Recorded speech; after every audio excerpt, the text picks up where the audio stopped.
This is the GPS driven lawnmower that I created about 2 years ago, and I've been using it out here at the farm to mow everything.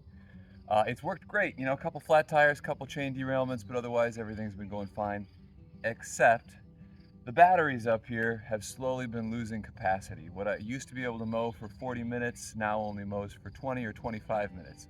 So it's time to add an alternator to recharge these things from the power of the mower. This is the alternator right here.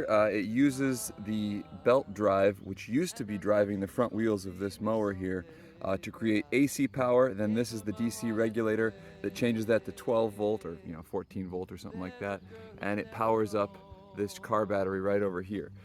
So now, in theory, we're taking chemical energy from the gas, turning it into mechanical energy here, AC power, and then DC power, and this thing should have a much, much larger range before we need to recharge those batteries. Beautiful day here. We got the autopilot turned on. We're getting ready to mow. But before we start, let's check the voltage here. It is 12.6 volts across these two pins, and we're going to start up the alternator now. Okay, it's time to fire this thing up. I'll turn down the volume so you don't have to listen to the mower. If you're new to this GPS mower, there's a video on how it's built and how it runs in the description below. For now, here's a map of what we'll be mowing today. This alternator plus DC regulator is great for any robotics project if you've got a 12-volt system and have a gas motor. It's a cheap way to recharge on the go and extend the range to as big as your gas tank. You could also use a solar panel to similar effect, but those are two 350-watt motors there, and so it'd need to be a big panel. Last, I'm using a lead acid battery because I read it has a higher internal resistance, and the alternator and DC regulator was built for a riding mower where it assumes the battery has that internal resistance. In other words, lithium batteries probably won't work for this setup.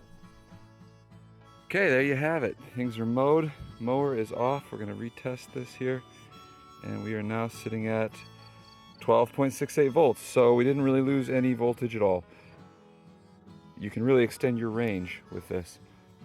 Stay with me after the break to see how to put this thing on the mower and wire it up.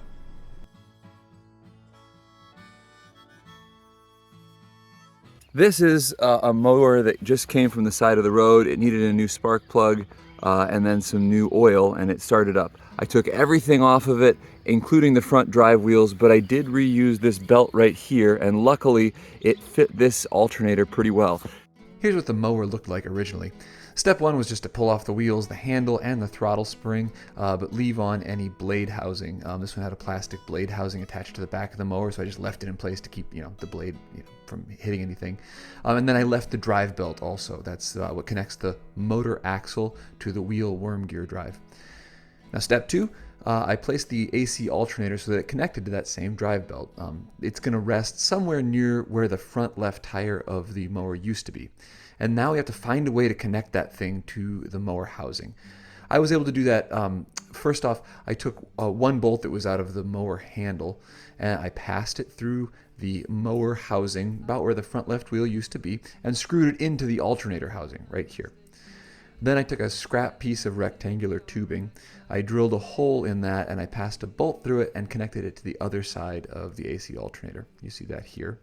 And then finally, I drilled all the way through that rectangular tubing and through the mower body.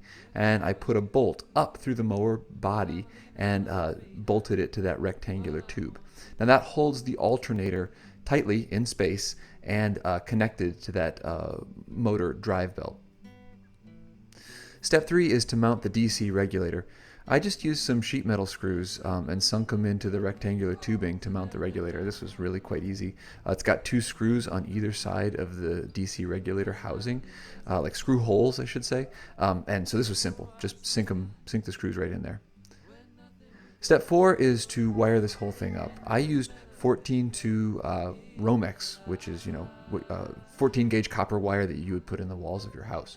I use the Romex because it's simple and it keeps the wires in a protective cover. You're going to want to wire it up as shown in this diagram here.